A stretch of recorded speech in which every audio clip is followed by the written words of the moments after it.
Muchas gracias por su amable atención e insistencia en estar en estas jornadas un año más, y la verdad es muy bueno ver otra vez a un montón de amigos.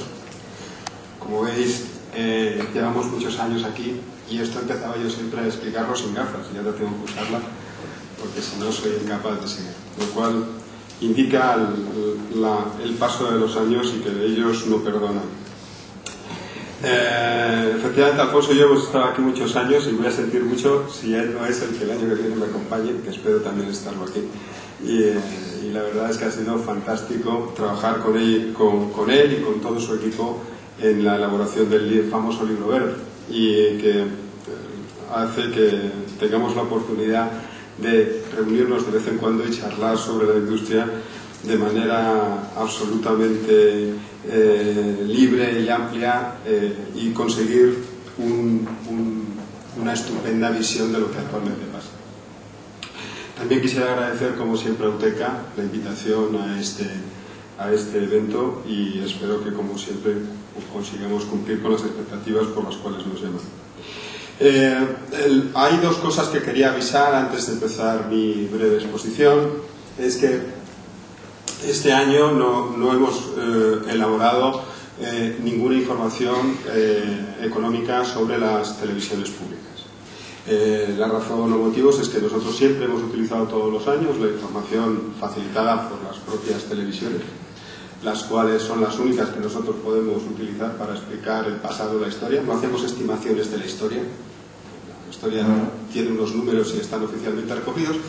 Y lamentablemente, por cómo es este país y esta estructura que tenemos de que las cuentas públicas no están en un sitio público, salvo las cuentas privadas que sí están en un sitio público, en el registro mercantil, pues no hemos podido disponer de esas cuentas este año.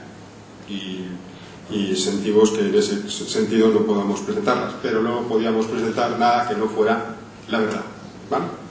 Segundo aspecto es que en el estudio que a continuación vamos a presentar, que es la parte del libro verde que corresponde a todo lo que es información económica, adicionalmente hemos presentado algunas pinceladas de un informe que se les ha entregado, que es The State of Media Democracy, el cual es un estudio que realiza Deloitte desde hace 6 años a nivel mundial y que por primera vez hemos realizado en España. Este estudio básicamente intenta analizar o evaluar cuáles son las pautas de comportamiento de los consumidores ante dispositivos tecnológicos que normalmente utilizan para el entretenimiento en el hogar y su impacto en el consumo de medios de comunicación y en el consumo de publicidad. Espero que el estudio que ha sido entregado a la entrada sea de interés. Y hemos titulado esto, pues quizás para darle hacer un pequeño homenaje a Alfonso, vuelta al punto de partida, porque realmente lo que ha pasado, y ahora sí que entra el momento crucial de que esto funcione. No funciona. Es aquí. Lo primero que ha pasado es que se ha ido transformando en los últimos 2 años el mapa televisivo privado en abierto de una manera tal que ha sido consecuencia directa de lo que había pasado en la última década. Desde el año 2002 aproximadamente se había producido una apertura de canales de manera absolutamente brutal, consecuencia de la atracción que provocaba este negocio a sus altas rentabilidades que antes citaba Alfonso. Lógicamente el proceso, creo que en un momento determinado también traspasó lo que era lo razonable y lo lógico, y en un momento determinado llegó a ser absolutamente infranqueable. Con lo cual hemos podido ver una apertura inusitada de canales, pero al mismo tiempo se ha terminado en una consolidación del sector. Y esto ha pasado en los últimos 2 años, la transformación de lo que había pasado en los hechos anteriores. Primero de todo, un lanzamiento de canales como consecuencia de la apertura de la TDT, lo que ha hecho una proliferación del número de canales en abierto, probablemente de las más altas de Europa, que ha llevado también a que automáticamente muchos de los operadores incumbentes, al objeto de poder mantener las rentabilidades y sostener el modelo, llegaran a acuerdos de fusión. La primera fue la de Telecinco 4, que ha creado Mediaset de España, y a su vez un año después aproximadamente el acuerdo de fusión Antena 3 La Sexta. Lógicamente nos encontramos ahora mismo en un momento que lleva a Aquí hay una oferta de canales muy alta, es una buena noticia para todas las productoras, y al mismo tiempo un sector consolidado, como lo estaba prácticamente hace 10 años, en manos de básicamente 2 operadores. Ese nuevo mapa televisivo ha llevado... he hecho algo mal. No, he hecho mal también esto. ¿Alguien me ayuda? Gracias.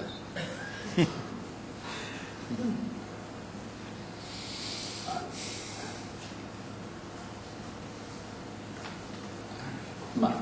Ha llevado, lógicamente, a una transformación completa del mapa televisivo, lo cual ha contribuido en primer lugar al aumento del consumo. En 2011 hemos visto que el consumo se ha aumentado entre... No sé dónde está el problema, pero si alguien me ayuda aquí con este mando que tiene tantos botones, se lo agradeceré. Ya está, ya sé cuál es el botón único que tengo que tocar. Gracias. En 2011 hemos consumido 31 minutos más de televisión al día que hace 10 años, y la tendencia sigue al alza.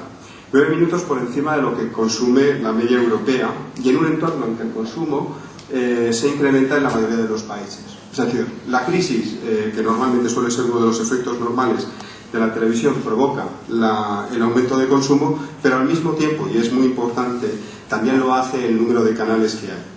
En el caso de las audiencias, aunque antes lo ha citado muy bien Alfonso Sánchez Armero, se han producido dos fenómenos. Primero de todo, la evolución de las audiencias en canales en abierto ha ido bajando en los últimos años como consecuencia de la aparición de los canales especialistas, incluyendo los canales públicos autonómicos. Y lógicamente los canales temáticos han ido incrementando su audiencia, aunque esta en el año 2012 se ha estabilizado razonablemente. Eso ha llevado a que el modelo de audiencias que actualmente tengamos empiece a estar por operadores concentrado en los 2 grandes, que son Mediaset y el grupo Antena 3. Y lógicamente eso debería de llevar a un reordenamiento, a una posición lógica como la que partíamos del año 2012, cuando estaban 2 o 3 operadores en el sector publicitario. Lo que pasa, y es curioso, es que este año que se produce esa concentración es, sin ningún género de dudas, el año en que la publicidad, la recesión publicitaria ha llegado a la televisión. Y sobre todo en este año 2012, en donde se ha producido la situación más dramática. Es decir, la caída de la publicidad en general del sector ha sido del 16,4%, pero en concreto de la televisión es el del 18,3%. Lo que pasa es que esta crisis ha hecho que la televisión haya aumentado su cuota de mercado dentro de lo que es el mercado de televisión. Es decir, la publicidad es, con diferencia en este momento, quiere a la televisión y sigue siendo el sitio en donde prefiere estar sustentada. Lógicamente las coberturas siguen dando unos factores extraordinarios. Hay otros medios que han sufrido mucho más que lo que ha sufrido la televisión. Lógicamente eso ha llevado a que los números publicitarios se repartan, esas caídas se repartan, pero no se hayan repartido de manera igual. En concreto, los 2 grandes grupos, que son la Antena 3 y Mediaset, siguen aumentando sus cifras de facturación y, por supuesto, en una evolución de los GRPs entregados mucho más pequeño. Fijaros que el año 2010, que fue un año extraordinario en cuanto a subida de precio y entrega de GRPs por parte de las televisiones privadas, como consecuencia del efecto de la desaparición del mercado publicitario de la televisión pública generalista estatal, la Corporación de Radio y Televisión Española, pero en la crisis de este año, la que hemos sufrido en 2012, ha sido francamente la más dura que se ha visto en los últimos 10 años dentro de este sector. Siguiendo con ello, eso ha tenido un impacto automático en todo lo que es rentabilidad de los operadores de televisión privada en abierto. En el año 2008 teníamos un sector extraordinariamente sano, con unas cifras de rentabilidad y de caja generada por operaciones francamente buenas. En el año 2011 la situación no podemos decir que sea tan bollante, aunque la cifra de facturación es algo mayor. Lógicamente, todo esto, como dice Alfonso, no son buenas noticias, porque no deja de ser un daño importante en cuanto al modelo, sobre todo en una operación como es la de la televisión, que es una operación tan dramáticamente de coste fijo. No hay prácticamente margen para la equivocación. En cuanto llueve, la verdad es que se moja y no tiene manera de ponerse a cubierto. Sobre eso hablaremos luego un poquito.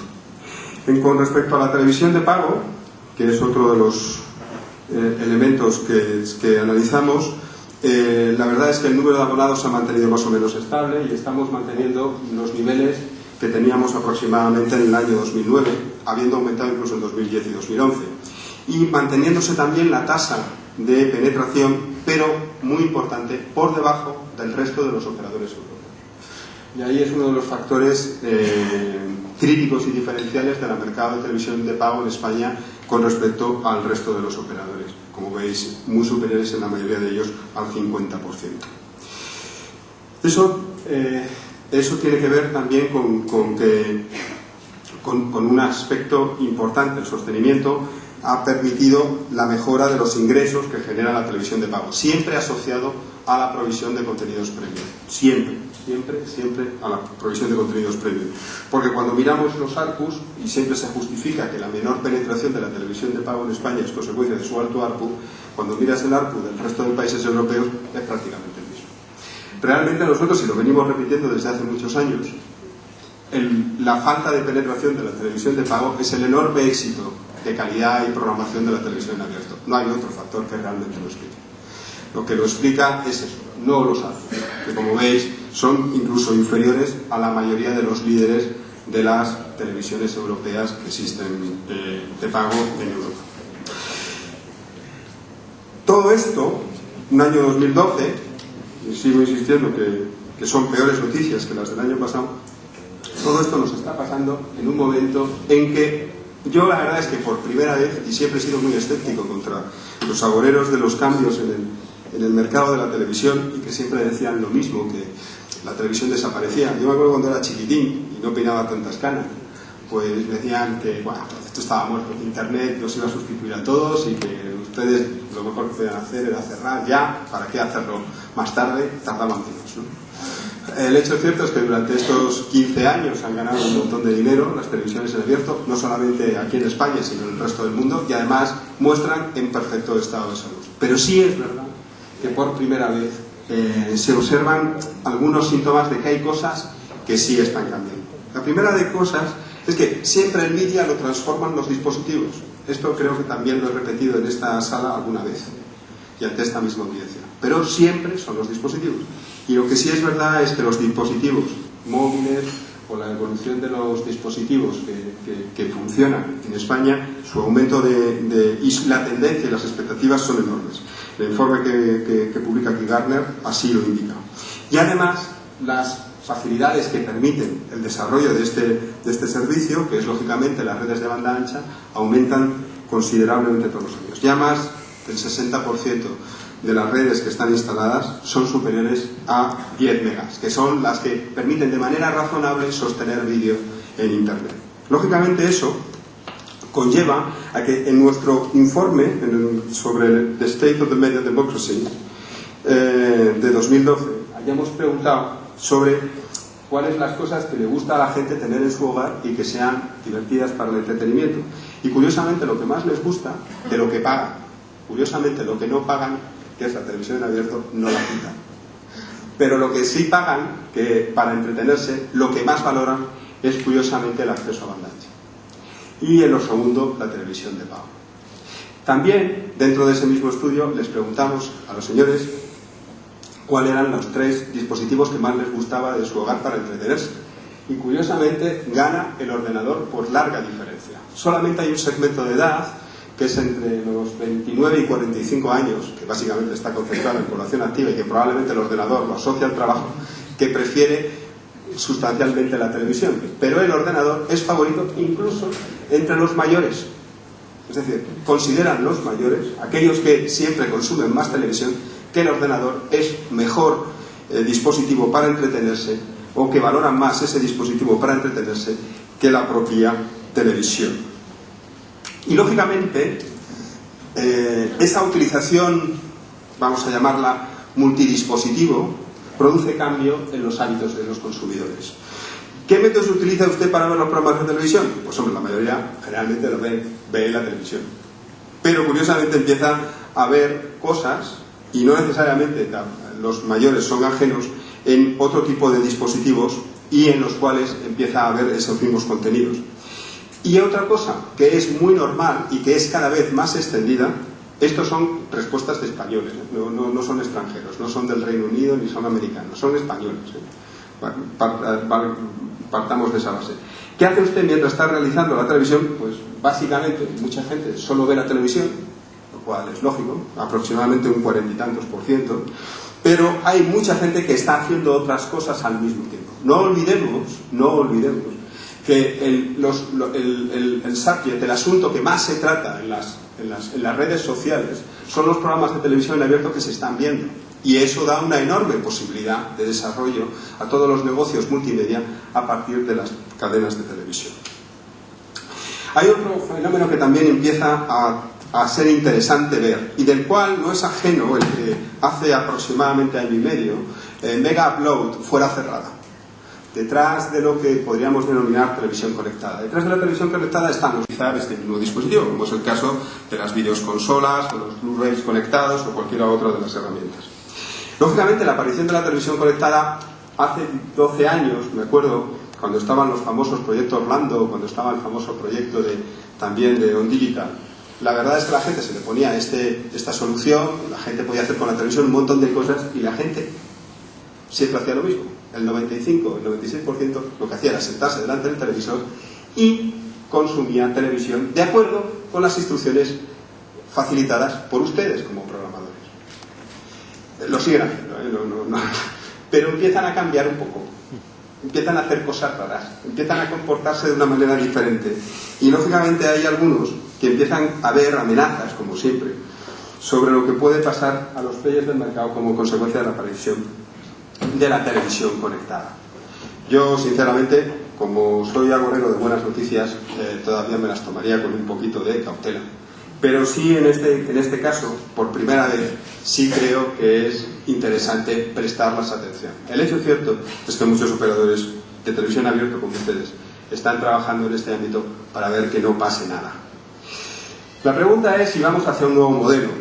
Yo creo que previsiblemente sí. Yo creo que en eso va a ser muy importante la acción que realicen las propias televisiones en abierto. La primera de todos es que yo creo que es necesario revisar el modelo de comercialización de publicidad y en especial en España.